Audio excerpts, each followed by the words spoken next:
tell the announcers clear track. I've got team 25. Ski joring, it's an absolute adrenaline rush. You're standing there at the start gate and the guy throws you the rope and you see this steed coming in, bucking and revving and rearing and his nostrils are flaring and you just know that you're in for an amazing 15-second trip down the avenue. Come on! Basically, it's just a rider and a horse pulling a skier behind a 30-foot rope through a series of obstacles, including grabbing rings, going through gates. There's 3 jumps, and so the fastest time in the weekends, they will win the race. How's it looking down? Time for team 17, clean run. Time of 2, 1, 3, 1. Ski joring originated in Scandinavian countries as a means of transportation behind reindeer. It wasn't until here in Leadville in 1949, 2 gentlemen that lived up here, Tom Schroeder and Muggs Osmond, came up with this idea that, hey, why don't we just hook up some horses to some skiers and let's have a drag race and see whose horse is the fastest. And ever since, there has been ski joring here in Leadville, and you have 2 cultures, ranching and skiing, come together to form just a really epic spectacle.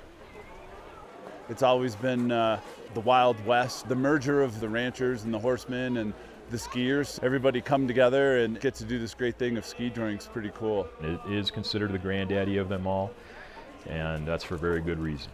Leadville has been the longest ski joring race in the world. It's been going on since 1949 continuously. Previously, back in the 50s, there were racing right down Main Street, but the race had moved from downtown to further parts outside of town.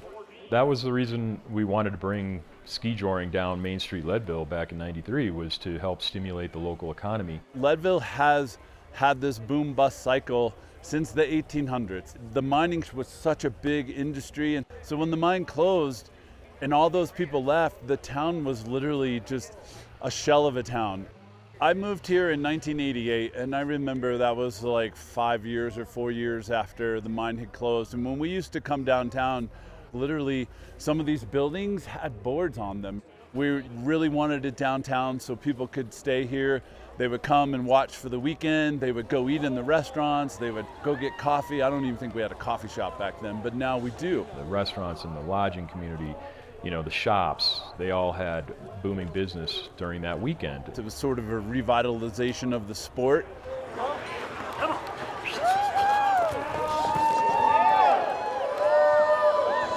After Leadville came about on Main Street, it basically jump-started a lot of other local regional races that even extended outside of the state. So at the time, there were only 2 races going on in the early 90s.